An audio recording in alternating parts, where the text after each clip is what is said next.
2026ರ ಶೀರೂರು ಪರ್ಯಾಯದಲ್ಲಿ ಇವತ್ತು ನಾವಿದ್ದೇವೆ. ಅದ್ಭುತವಾಗಿ ಎಂಟ್ರೆನ್ಸ್ ಅನ್ನ ಅಲಂಕಾರವನ್ನ ಮಾಡಿದ್ದಾರೆ. ಫಲ ಪುಷ್ಪಗಳನ್ನ ಯೂಸ್ ಮಾಡಿಕೊಂಡು ಅದ್ಭುತವಾಗಿ ಮಾಡಿರುವಂತಹ ಈ ಡೆಕೋರೇಷನ್ ಬಗ್ಗೆ ಇನ್ನಷ್ಟು ಮಾಹಿತಿಯನ್ನ ಪಡ್ಕೊಳ್ಳೋಣ ರಾಘವೇಂದ್ರ ಅವರ ಹತ್ರ.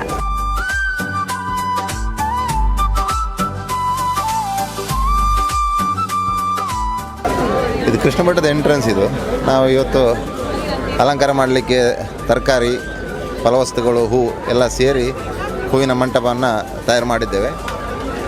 ಯಾವಾಗಲೂ ಸಾಮಾನ್ಯವಾಗಿ ಹೂವಲ್ಲಿ ಹೆಚ್ಚಾಗಿ ಮಾಡ್ತೇವೆ. ಈ ಸರ್ತಿ ವಿಶೇಷವಾಗಿರಲಿ ಅಂತ ಹೇಳಿ ಎಲ್ಲವನ್ನು ತರಕಾರಿ, ಫಲವಸ್ತುಗಳನ್ನೆಲ್ಲ ಸೇರಿ ಅಲಂಕಾರವನ್ನು ಮಾಡಿದ್ದೇವೆ. ನಾವು ಇದೇ ಥರ ಬೇರೆ ಕಡೆ ಸಹ ಎಲ್ಲ ಅಲಂಕಾರ ಮಾಡ್ತೇವೆ.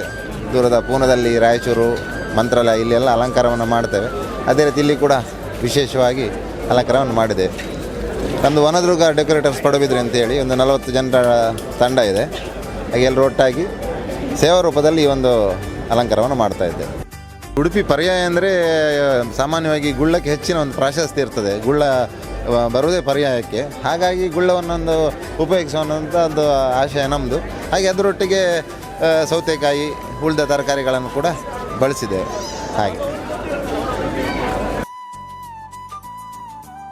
ಒಂದು 100 kg ಬದನೆಕಾಯಿಯನ್ನು ಯೂಸ್ ಮಾಡಿದ್ದೇವೆ.